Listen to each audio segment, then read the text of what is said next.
There's a lot of things that happen in your life that you can't choose. There's losses, there's abuse, there's traumas, there's all sorts of things that happen in your life that you have no choice over. But the one thing that can never be taken away from you is your ability to choose how to respond.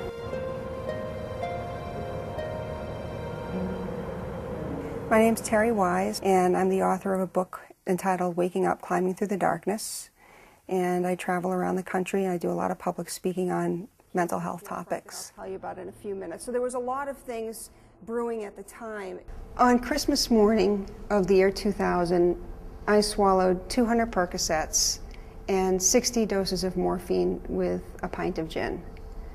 And 2 days later I woke up and I found myself in ICU and then eventually on the liver transplant floor of a Boston hospital. I live in the Boston area. What had actually preceded the attempt was my husband's death. I met Peter when we were both working out at the same health club. Within a couple of weeks of that first date, we were spending all of our free time together. I have to say it is the first time in my life that I felt pure joy. I mean, really pure joy. And I was afraid. I think a lot of people are afraid when they find something that's so wonderful that they're going to lose it. So if you understand how important it was to me and what a big shift it was in my life, then you can understand a little bit more about how devastating it was when he was diagnosed. Terry came in several years ago to talk about how she could handle her husband, who was dying of Lou Gehrig's disease. His decline was really just really quite sad and quite devastating, and Terry was right there all the time, and she really put up such a strong front.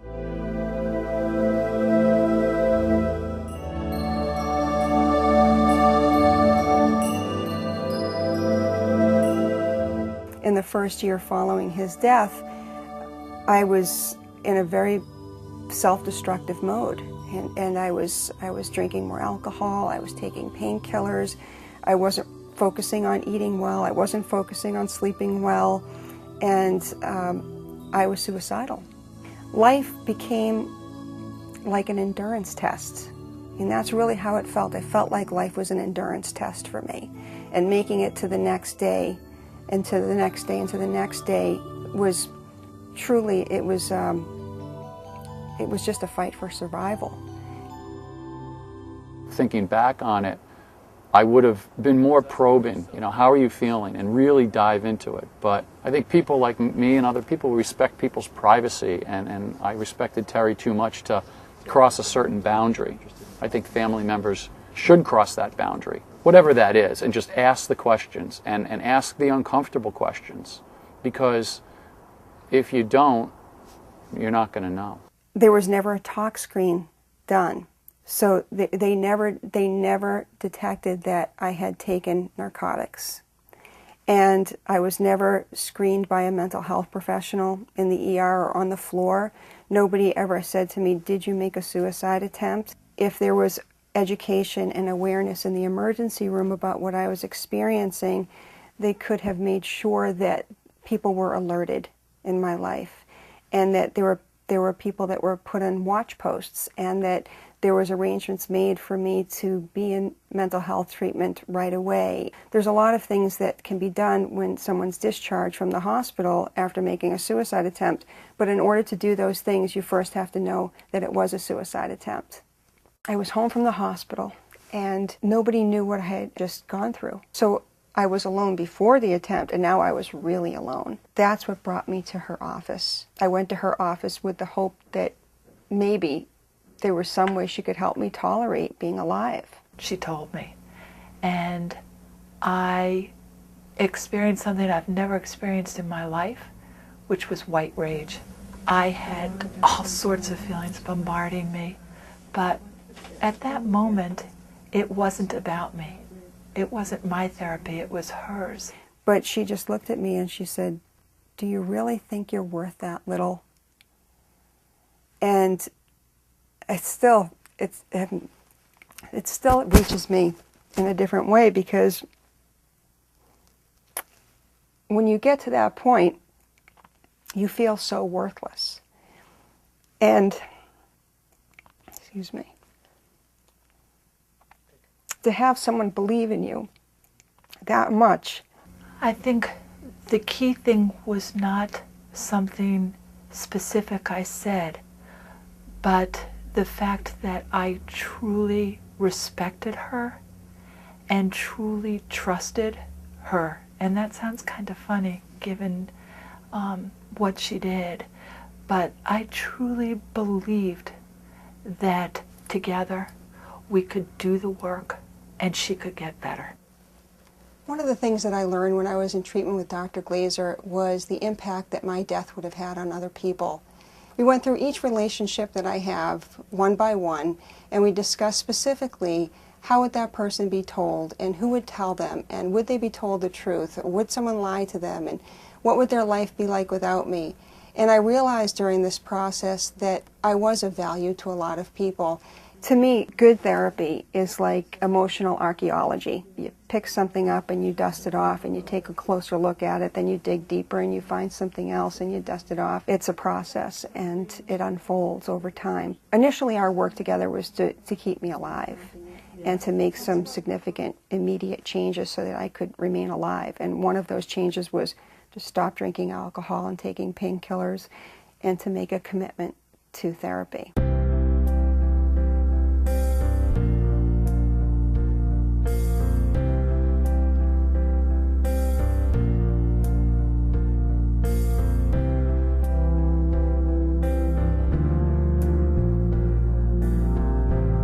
Suicide doesn't stand alone. It doesn't just happen as the result of nothing out of nowhere. It's the result of something.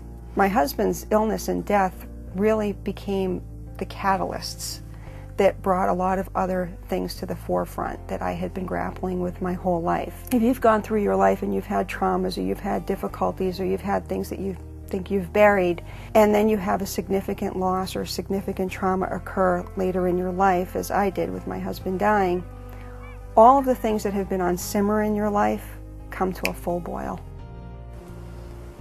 My first memory of thinking about suicide was when I was 10 years old, walking across the elementary school field, and I was on my way to school in the early morning, and I was thinking to myself, I can't wait until this is over. And it was my life. I couldn't wait until my life was over.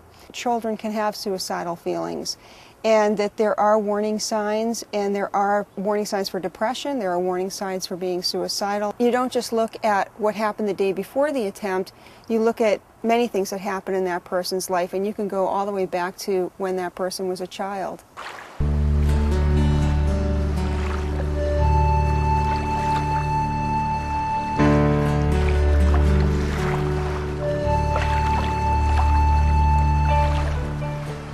Suicide for me had become almost like a coping mechanism. And I learned in therapy that death wasn't the only way to end my pain. There were other ways to end my pain besides death. And one of them was developing coping skills and learning how to manage my feelings in a different way, which I did.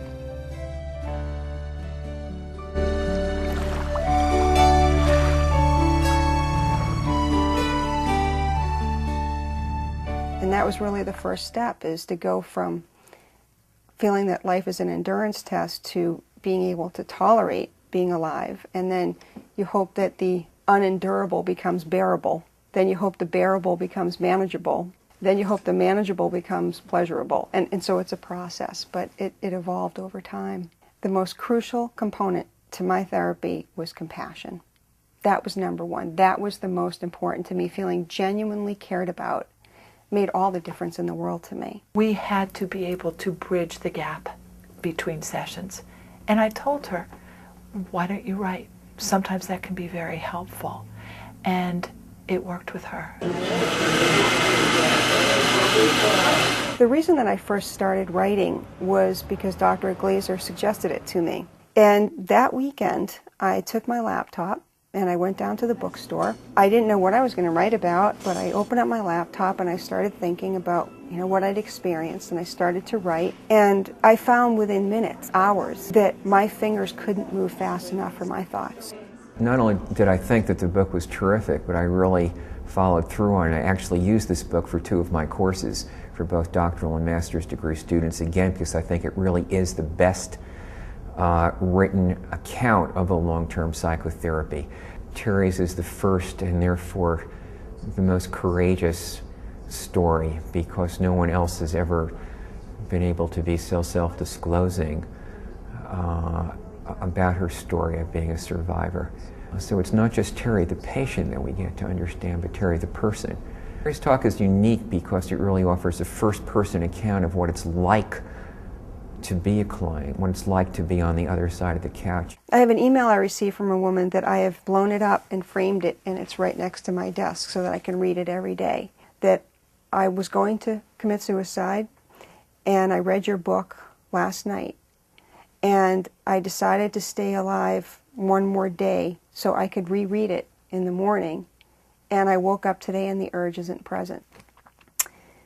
That was it. I mean, that was like the quintessential moment for me. It was something that held her over. You know, it was a lifeline that got thrown out to her that held her over for another day. So if I could save someone's life for another day, it's well worth it.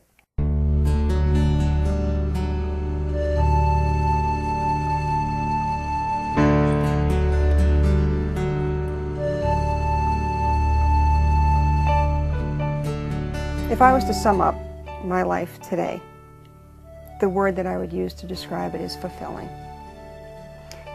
I live a very enriched life because of the work that I get to do and because of the people I get to be involved with.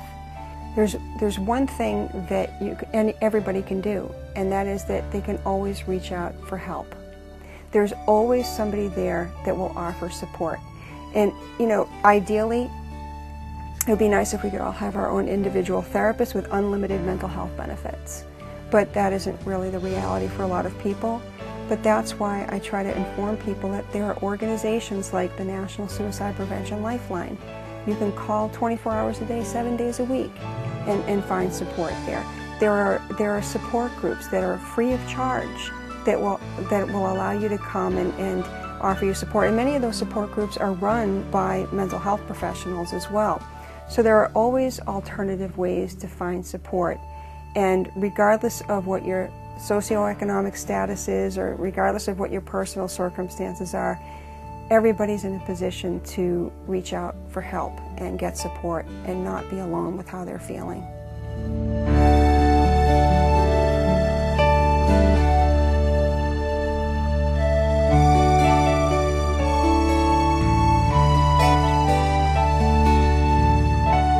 Whether it's to help yourself or someone you care about, please call the National Suicide Prevention Lifeline at 1-800-273-TALK. That's 1-800-273-8255.